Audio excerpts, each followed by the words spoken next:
शादी के फ़ौरन बाद ना मुझे पता नहीं क्यों अपनी ज़िंदगी से बहुत शिकवे रहने लगे थे। हेलो, कैसे हैं आप सब? उम्मीद है सब ठीक-ठाक होंगे। आज का मेरा टॉपिक बहुत सेंसिटिव है। जो भी बातें मैं आपसे डिस्कस करने लगी हूँ इस व्लॉग में वो मेरा अपना एक्सपीरियंस है और कहते हैं ना वक़्त के साथ इंसान सीखता है। तो मैंने जो बातें अपनी लाइफ से सीखी हैं ना, लोगों से सीखी हैं, रवैयों से, तो वो मैं आपके साथ ज़रूर शेयर करूँगी। अच्छा जी, आफ्टर मैरिड लाइफ ना मुझे पता नहीं क्यों अपनी ज़िंदगी से बहुत शिकवे रहने लगे। मुझे मेरे पेरेंट्स ने सब कुछ सिखाया था अल्हम्दुलिल्लाह। मैं खाना भी अच्छा बनाती थी स्टार्ट डेट से ही। बट पता नहीं क्यों आहिस्ता-आहिस्ता घरवालों की बातों में तंज़ आने लगे। सब घरवाले ऐसे नहीं थे, बस 1 से 2 लोग, बट फिर भी मुझे लगा इग्नोर करना चाहिए। होता है ना, पूरी फैमिली ठीक है, बस 1-2 लोग आपके साथ प्रॉब्लम्स क्रिएट करते हैं। खैर, प्रॉब्लम सबकी ज़िंदगी में आती हैं और मैरिड लाइफ़ का मतलब ये नहीं कि मुझे अपने हस्बैंड से कोई प्रॉब्लम है। नहीं, बिल्कुल भी नहीं। शुक्र अल्हम्दुलिल्लाह मुझे हस्बैंड की तरफ से कोई भी प्रॉब्लम नहीं थी। मुझे ऐसा लगता है सास यानी मदर इन लॉ जो होती हैं ना, उनका होना बहुत ज़रूरी है। काफ़ी लोग इस बात से एग्री नहीं करेंगे, लेकिन मेरी बात शायद आपको आगे समझ आए। मैं ये बात भी मानती हूँ, अक्सर लड़कियों की ज़िंदगी में प्रॉब्लम्स उनकी सास की वजह से होंगी, बट मेरा पॉइंट ऑफ व्यू थोड़ा डिफरेंट है। देखिए, मैं यहाँ कोई ना लंबी-लंबी शिकायतें या तकरीरें नहीं कर रही, लेकिन मुझे ऐसा लगता है अगर घर में माँ ना हो, तो 72 माँ जो है ना वो बन के आ जाती हैं। मतलब अगर वो बनती है ना तो वो फ़ैसले करने में, बढ़ाव-चढ़ाव में, कान भरने में, इस तरह करने में आती हैं। उनमें से कुछ 1-2 होती हैं जो वाक़ई आपके साथ लॉयल होती हैं और आपकी हेल्प कर रही होती हैं। अच्छा, जो ये 72 सासें बन के आती हैं ना, उनमें से जो कुछ 1-2 लॉयल को हटा के जो बाकी होती हैं ना, वो क्या करती हैं, कुछ मेंबर्स घर के ऐसे सेलेक्ट कर लेती हैं जो कान के कच्चे होते हैं और इस तरह से ना उन्हें मोहब्बत दिखाकर घर की सारी बातें पूछनी हैं और आगे 10 घरों में बढ़ा चढ़ाकर बताती हैं। दैट्स वाई मेरा ये पॉइंट ऑफ व्यू है कि घर में एक सास ना हो तो 72 बन जाती हैं। हर किसी की लाइफ का डिफरेंट एक्सपीरियंस होता है, बट अगर आपके घर के बड़े खुद फैसले नहीं करते तो उनको समझाएं। अगर नहीं समझते तो बस दुआ ही कर सकते हैं, क्योंकि अपने घर के फैसले आपके बड़े खुद करें तो वो सही होंगे। हो सकता है एक दो दफ़ा उनसे गलत हों, लेकिन वक्त के साथ साथ इंसान सब सीख जाता है। तो बस यही कुछ चीज़ें होती हैं जो एक लड़की की ज़िंदगी में ना बहुत मुश्किल कर देती हैं। तो इस वजह से मुझे लगा था कि सास का होना बहुत ज़रूरी है।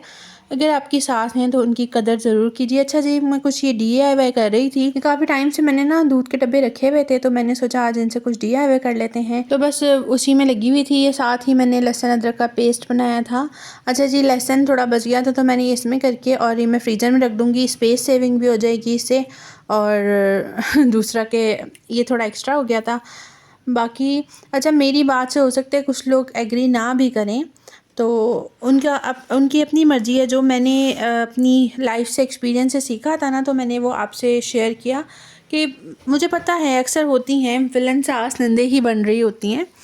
देखिए, हर रिश्ता हर किसी के साथ है ना, हर किसी ने ये रिश्ता बनना है। अगर हम आज भाभी हैं तो कल हमें भी नंद बनना है, आज बहू हैं तो कल हमें भी सास बनना है। इस तरह के रिलेशन हर किसी की ज़िंदगी में आते हैं। तो बस अपनी जो रिश्ते हैं ना उनमें आपस में ही ये हो जाएं अगर फैसले। और सबसे बड़ा रोल होता है बड़ों का। अगर बड़े आपके फैसले खुद कर रहे हैं ना तो ठीक है, आप खुद भी ये करें कि घर के फैसले जो है ना बाहर वालों से डिस्कस ना करें। और सबसे बड़ा, अपने हस्बैंड से अपनी बॉन्ड बहुत अच्छी रखें। आपका हस्बैंड अगर आपका सपोर्टिव है ना तो फिर आपके लिए आगे आसानियाँ होती हैं। ये जो विलन्स बन के आते हैं ना, उनसे आपको कहते हैं ना मुकाबला तो आप नहीं कर सकते, क्योंकि आप नए नए होते हो, इतना आपको पता नहीं होता। और हर लड़की एक सोच के नहीं आती कि हाँ मैंने आते ही लड़ना झगड़ना है या ये करना है, नेगेटिव सोचना है। उसके साथ हालात ऐसे पैदा हो जाते हैं कि ये सब होता है। खैर, आज मैंने लौकी के कोफ्ते भी बनाए थे और ये कुछ क्लीनिंग वगैरह की थी, डीप क्लीनिंग।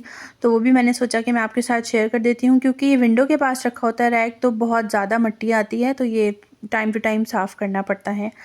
और ना मैं ये पिसा हुआ जो खोपरा होता है ना, मैं वो ले आई थी, बट मेरी मम्मा ने कहा कि ये बिल्कुल भी सही नहीं होता, आप घर में ही ग्रेट कर लिया करो। तो अब मैंने नेक्स्ट टाइम से सोचा कि मैं ये नहीं लाऊंगी, क्योंकि ऐसे में से वो कहीं थी कोकोनट मिल्क, कोकोनट ऑयल सब कुछ निकल चुका होता है, तो सारे बेनिफिट्स इसके वेस्ट हो जाते हैं। अच्छा, मैंने ये नोट किया, जब ये पैकेट वाला हम पिंक सॉल्ट लेते हैं ना, तो इसमें वाइट ज़्यादा मिक्स लग रहा होता है और पिंक कम लगता है। लेकिन जब हम कहीं दुकानों से खुला लेते हैं ना, तो वहाँ से हमें पिंक मिल जाता है। अक्सर मैंने चक्की जो होती है वहाँ से, या फिर कोई बाज़ार से सिंपल ये ना, मतलब इस तरह मार्ट वगैरह से नहीं ली, इस तरह पैकेट्स के नहीं लिए, तो वहाँ से प्योर हमें पिंक मिल जाता है। पता नहीं क्यों मुझे ऐसा लगता है। अगर आपको इस बारे में कुछ पता हो तो मुझे ज़रूर बताइएगा।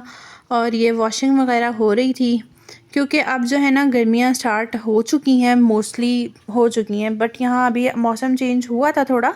यहाँ जब एक्सट्रीम लेवल के जो है ना ओले वगैरह गिरे थे, तब आपने देखा होगा कि हुआ था, बट अब फिर गर्मियाँ आ गई हैं, तो यही सर्दियों के कपड़े वगैरह हमने रख दिए हैं। ये मैंने ब्लैंकेट्स भी पैक करके रख दिए हैं, क्योंकि साथ साथ जब ये काम कर लो ना तो सही रहते हैं, वरना बहुत ज़्यादा ही फैलावा होता रहता है।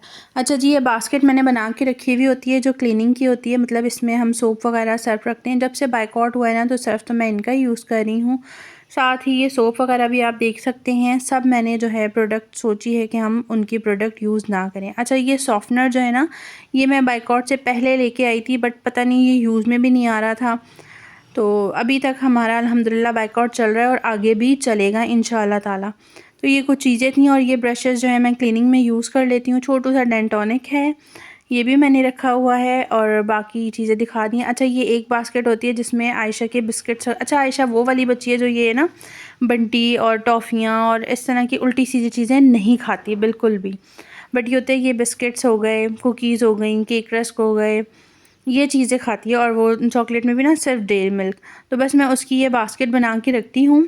जब भी हमारा चक्कर लगता है हम उसकी चीज़ें ले आते हैं। और वो वाली बच्ची है कि अब अगर हम उसे देंगे ना, माशाल्लाह माशाल्लाह, तो वो जब ही लेती है। ये नहीं कि अगर उसने देखा है तो वो हर वक्त ज़िद करेगी। तो माशाल्लाह माशाल्लाह, अल्लाह ताला नज़र बद से बचाए अल्हम्दुलिल्लाह कि वो इस तरह की। अच्छा, ये मुल्तानी मिट्टी ना मेरी आनी ने मुझे दी थी, तो बड़े लंबे अरसे से ये मेरी चल रही है। जब भी मुझे यूज़ करनी होती है ना, तो मैं एक पीस निकाल के और इसे भिगो देती हूँ, क्योंकि जिनकी एक्ने स्किन होती है या फिर ऑयली स्किन होती है, गर्मियों में स्पेशली उनको ये मुल्तानी मिट्टी मड मास्क की बहुत ज़्यादा ज़रूरत होती है। और एक बेसन का जो मास्क होता है ना, वो भी बहुत अच्छा होता है ऑयली स्किन और एक्ने की स्किन के लिए। अच्छा, ये है हैंड वॉश, और हैंड वॉश जो है जब भी आता है ना, तो मैं इसको ना थोड़ा डाइल्यूट करके रखती हूँ, क्योंकि ये बहुत ज़्यादा थिक होता है। आई होप कि आप लोगों को मेरा आज का व्लॉग पसंद आया होगा। मैं जितना कवर कर सकती थी मैंने किया, और अपनी राय से मुझे आगाह ज़रूर करिएगा। तो बस यहीं तक था आज का मेरा व्लॉग। उम्मीद है आपको पसंद आया होगा। मिलती हूँ नेक्स्ट व्लॉग में, तब तक के लिए अल्लाह हाफ़िज़।